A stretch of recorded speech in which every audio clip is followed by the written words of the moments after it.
kelas 10 MTLB 1 dari SMK Negeri 1 Tingkat Cisarua. Di dalam video kali ini saya akan mewawancarai seorang turis atau warga negara asing yang berada di lingkungan Cisarua dan sekitarnya. Saya sekarang sedang bersama dengan siapa namanya? Namanya Muhammad Atif. Muhammad Atif. Atta. Berasal dari negara apa? Where are you from? I'm from Yaman. Yaman. How long have you been in Indonesia? Sudah berapa lama tinggal di Indonesia? Ya, sudah berapa lama tinggal di Indonesia? 2 tahun. 2 tahun. Saya suka Indonesia, orang semua baik. Di sini Indonesia baik semua. Di Indonesia itu untuk apa? Liburan atau kerja? Enggak kerja di sini. Berarti di sini kerja. Kerja. Kenapa memilih Indonesia untuk tempat bekerja? Kerja di sini bagus. Iya. 8 jam aja.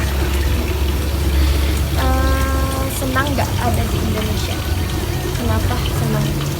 Apa yang membuat senang tinggal di Indonesia? Mau tinggal di Indonesia, terus hujan ada, bisa di sini istirahat di sini. Orang semua baik. Iya.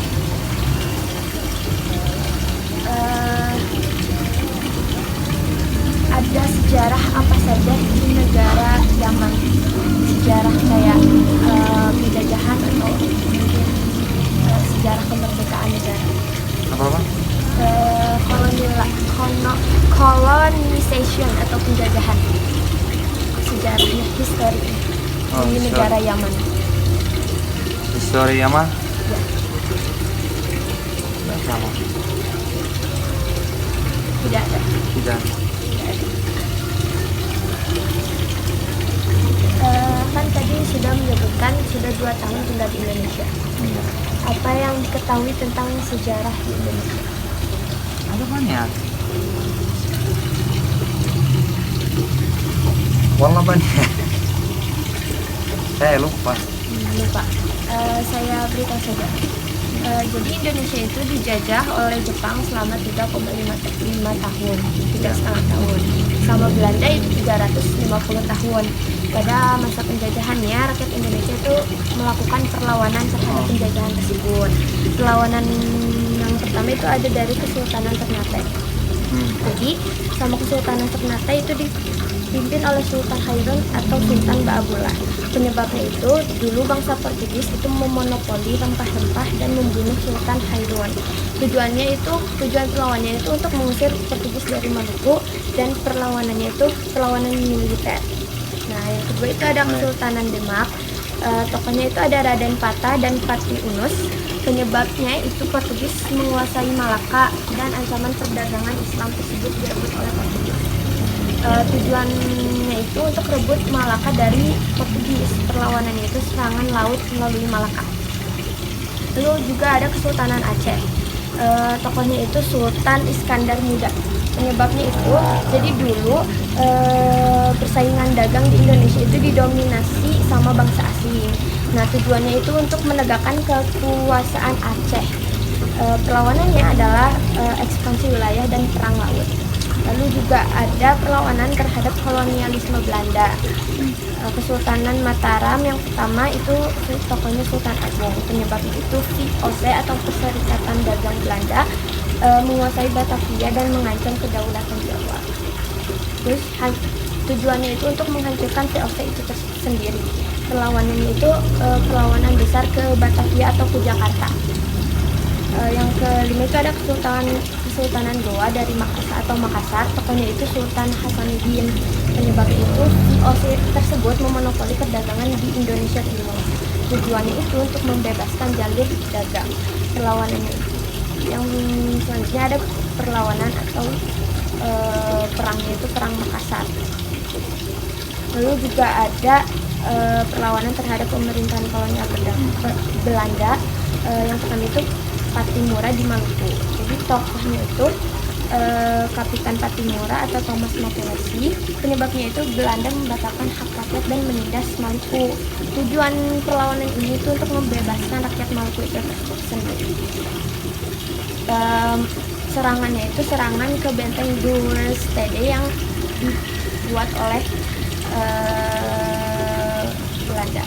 Yang kedua itu ada perlawanan Diponegoro atau Perang Jawa. Tokohnya ini adalah Pangeran Diponegoro itu sendiri. Penyebabnya adalah tanah leluhurnya diambil oleh Belanda dan pajaknya itu tinggi. Tujuannya itu untuk melawan penjajahan dan mengembalikan tanah leluhur yang diambil. Perlawanannya itu dengan cara perang gerilya besar atau Perang Jawa. Selanjutnya itu ada Kesultanan Palembang.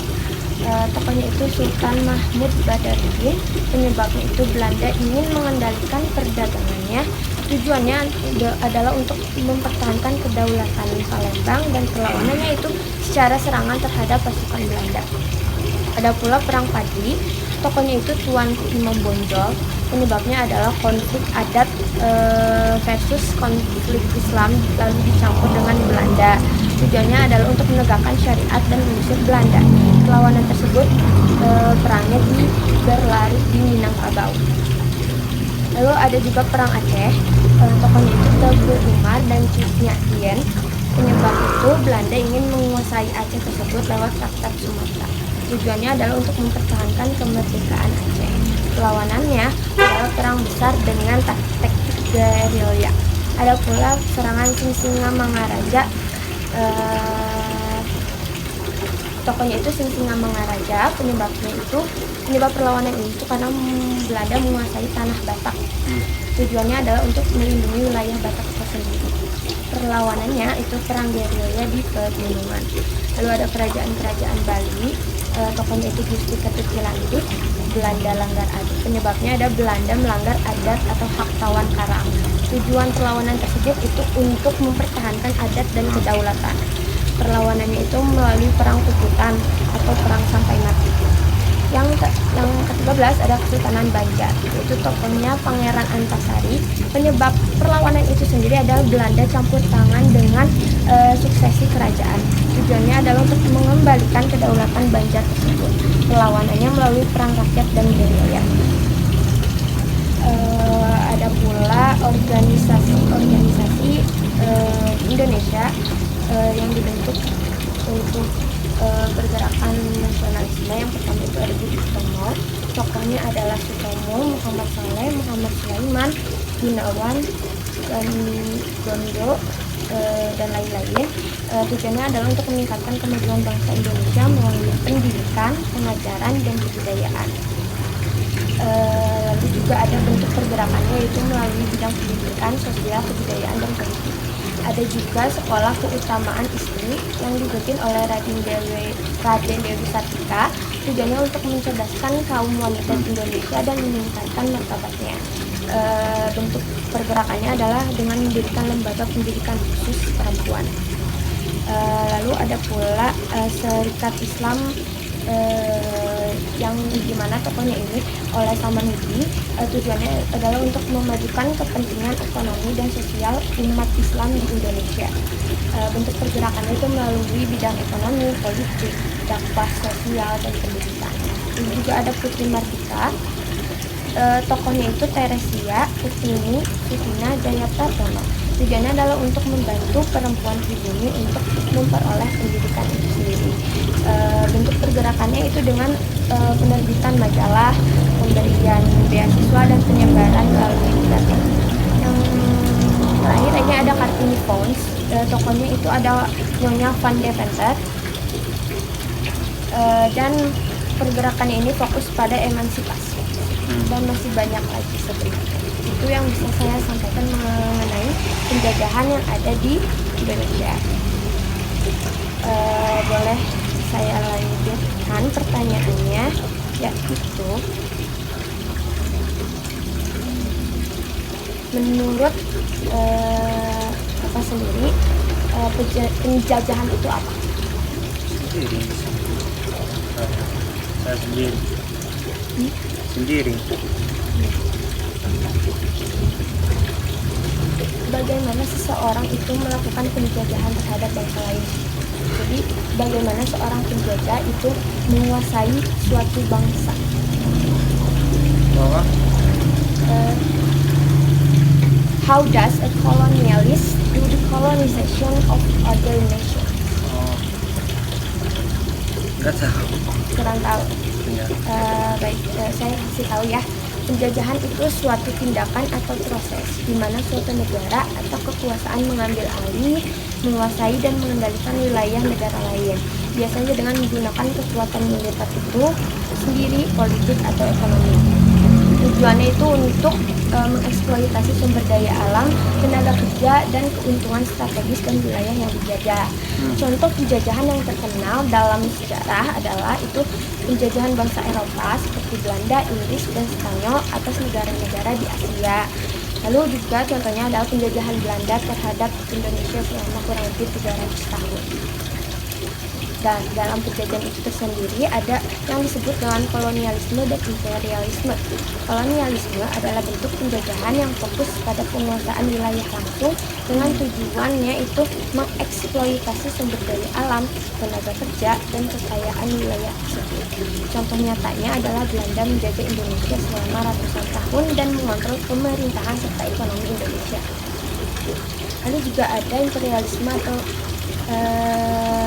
imperialisme adalah kebijakan atau ideologi di mana suatu negara itu berusaha untuk memperluas pengaruh dan kekuasaannya ke wilayah lain, tidak selalu melalui pendidikan langsung, tapi juga bisa melalui pengaruh politik, ekonomi, militer, atau budaya.